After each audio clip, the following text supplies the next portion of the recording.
Hello, this is Nuvi Mehta, Artistic Director of the Ventura Music Festival.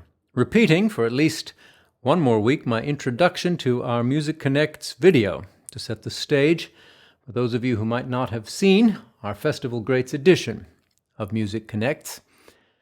Aside from missing great artists performing for us live in Ventura and looking forward to their return, that we may again gather to celebrate great beauty, this pandemic has afforded us the time, and indeed driven us to reflect upon great moments of the past, evenings that remain highlights in our collective memories. Many of the artists who performed in those concerts also have performances online, and over the next few weeks, I'm going to share a few of my favorites, along with stories of the artists and their time in Ventura.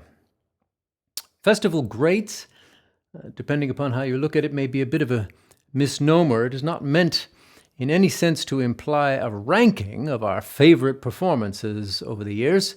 These artists certainly gave powerful performances in our community, but we have presented so many artists over the past 25 years from all around the world, each with his or her own individual voice and style in such a wide variety of genres that it would be impossible to rank these performances.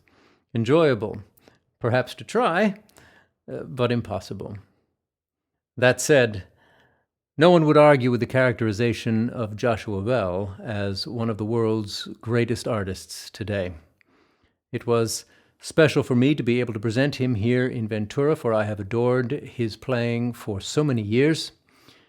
We met when I first went to college at Indiana University in Bloomington, Indiana, where I was fortunate enough to study with one of history's great violin teachers, Joseph Gingold, and where Bell, fortuitously, or perhaps providentially, was born, and therefore had really a great violin teacher right in his backyard.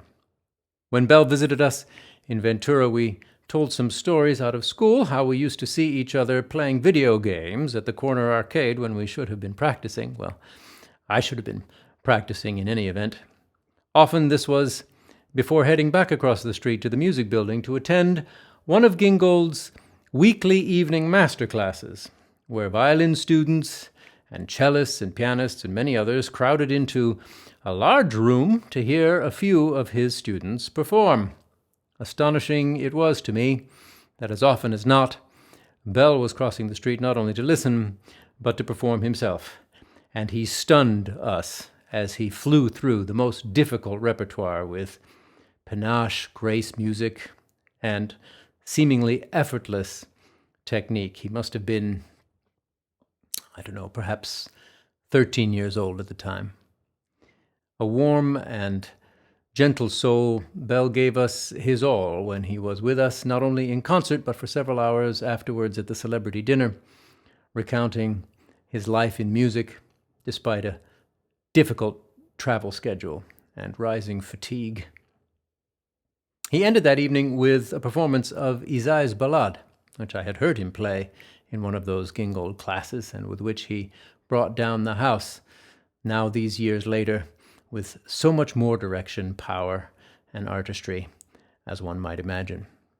In this video, he plays an arrangement of a piano work, a famous one, Chopin's E-flat Nocturne, with pianist Nino Gvetadze. Enjoy.